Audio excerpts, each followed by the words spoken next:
I love it when you guys throw parties. So absolutely stay tuned.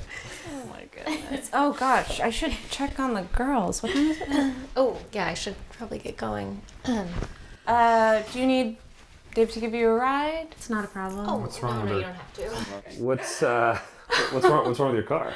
Remember, she's one of those crazy New York people that doesn't drive. Okay, I'm sorry. That is a Manhattan thing. It's not a New York thing. I'm from New York. We drive places. Mm-hmm. Your grandmother doesn't.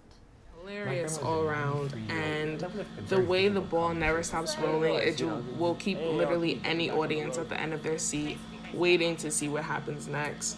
We obviously can tell that she's lying from the very beginning of the story when she says that she has a car and that she's driving now, and that setup just becomes 10 times more hilarious as we see all that she struggles to do to keep this lie up.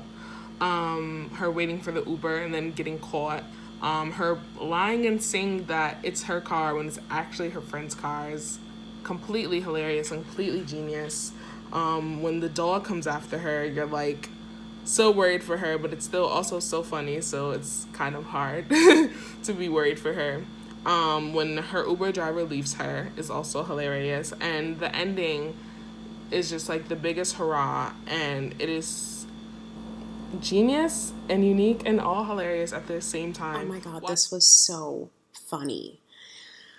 The main actress's performance was just amazing from start to finish. I was the most amount of uncomfortable with her when the husband walked her out to her car.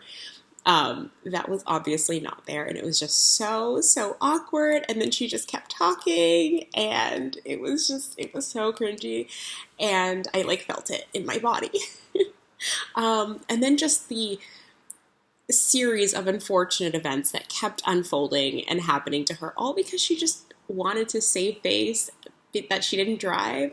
Oh my god, it was just a roller coaster from start to finish.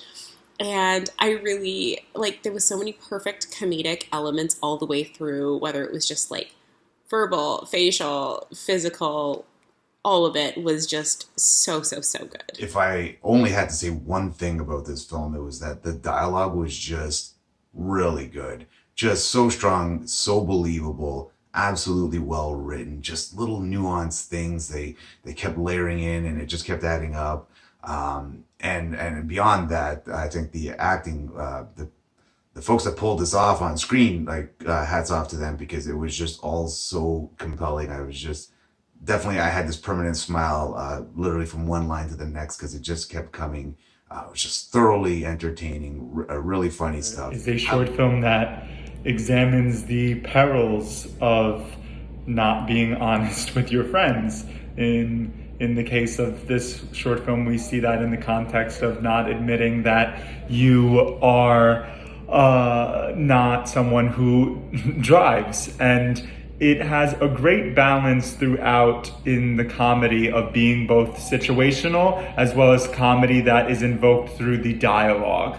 And we have a protagonist here that is great at displaying awkwardness in her body language, in her word choice, in everything, and that just makes her all the more pitiful in the best of ways, because it makes us, sympathize while also just wishing she would spare herself the embarrassment and tell her friends the truth that she does not have a car. So it's a very funny short film that does a great job at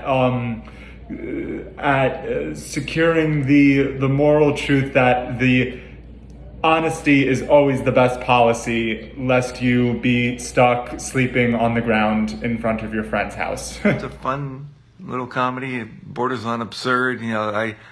I've done the move from New York to LA, and so I know about the New York mentality of not driving. I definitely was interested in what would have happened next. How does she go get her wallet back, or what are her next steps, or is she really gonna ride this tricycle all the way home? I was definitely invested in the characters, so I thought that was really fantastic, because that's hard to do in a shorter film for sure.